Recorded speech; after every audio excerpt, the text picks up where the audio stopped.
Jaallanne hundumti keessanuu galatooma guyyaa ayyaana waraana bilisummaa Oromoo sababeeffachuudhaani waamicha gartee gurmuun ayyaantu dagaa isiniif goote kabajanii dhufuu keessaniif hundi keessanuu galatooma isiniin jenna. Durarratti hoogganaa jaarmaa Abaaboo biyya alaa Dr. Fuwaad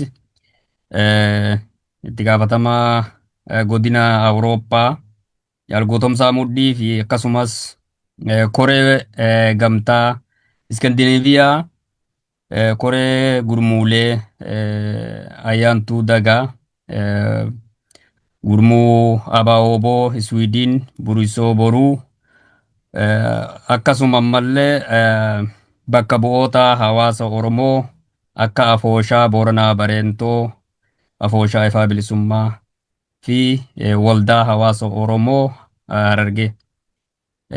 Akkas baga guyyaa kana walumaanuu geenye gaa'e.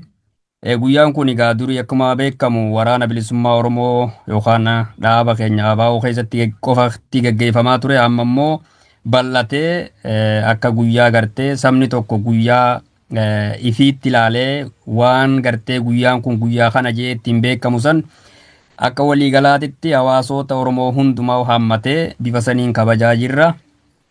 Hundi keessanuu baga nagaan dhuftanii baga nagaan geenyeen isin jechuu barbaada. Itti aansuudhaan egaa